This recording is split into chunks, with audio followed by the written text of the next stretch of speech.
day you met your husband or wife, when your first child was born, the moment that shouldn't have happened but somehow did for you, when you survived the challenge or crisis that other people wouldn't have. Moments like these may have occurred for you or someone you know. If you consider yourself religious, it may also serve as a moment that defines your faith.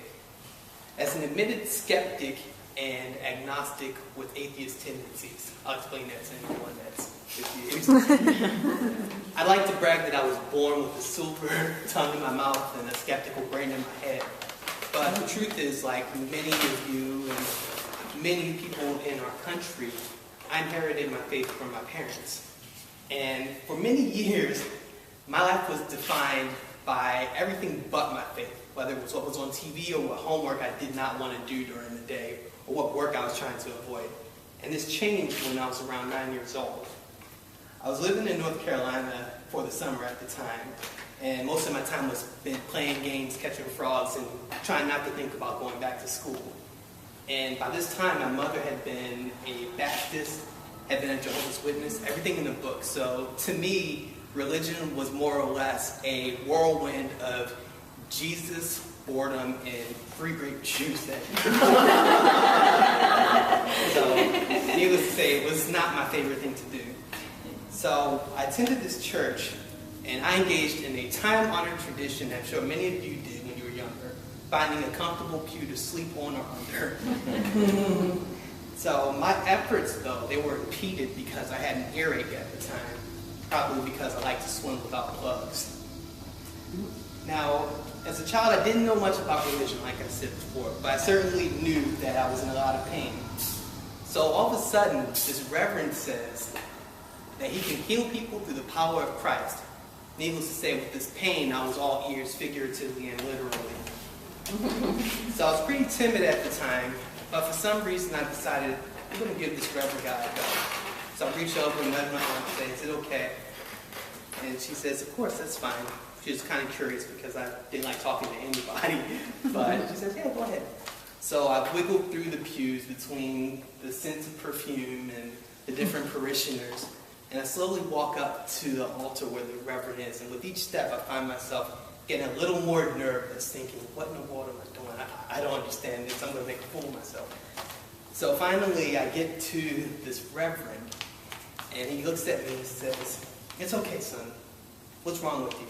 And he has a microphone, which made it all the more embarrassing.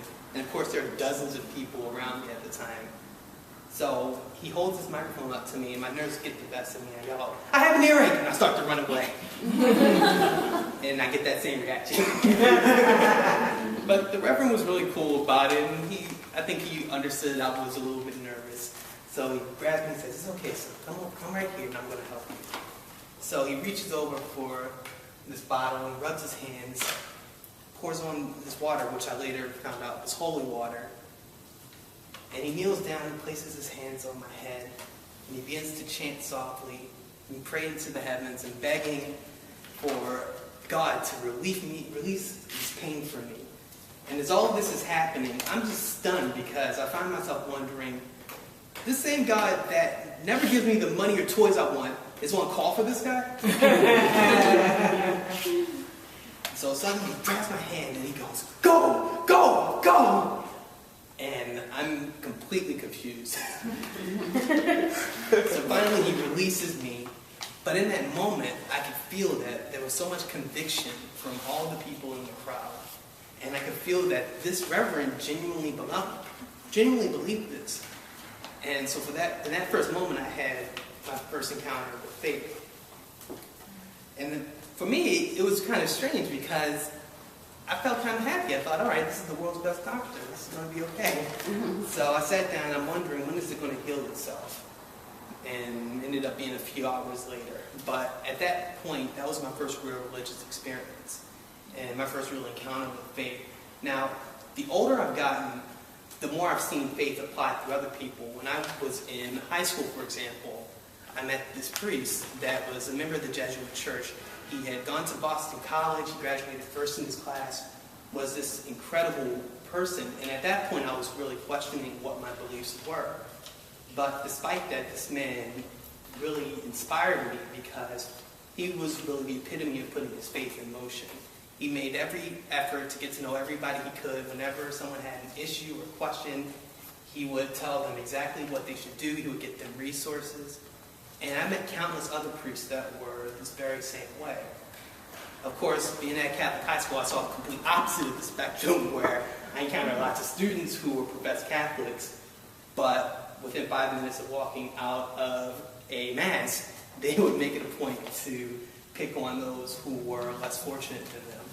So being at a private high school, I saw both ends of the spectrum.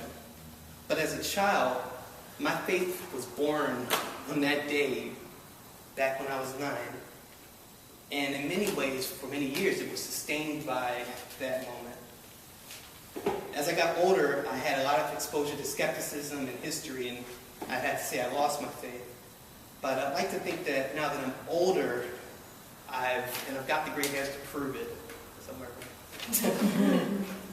And I like to think my understanding of faith has changed a lot. And basically, I think faith is mysterious because it's so relative to every person.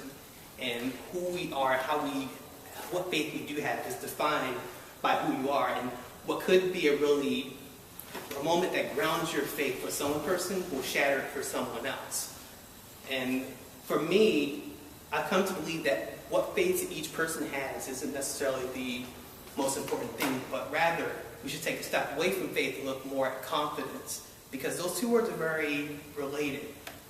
Confidence, though, to me is based off of what types of things have been proven. And to me, I have confidence in people. And I have confidence in values that I think most people do. As, for example, making sure everyone has access to education, to food, towards making our world better. So, regardless of what faith I encounter, I look at the type of people who try to raise confidence in making the world a better place. And really, that's the type of world that I want to live in. One where the religion doesn't matter, but rather that we're trying to bring the best out of it for everyone. I think that's the most important thing that each of us can pursue and agree with. So, there's one quote that I read that I wanted to give to you guys that I think proves the point. And here it is. Put your future in your good hands, your own. And I think that's something, regardless of your faith, that we can do together. So,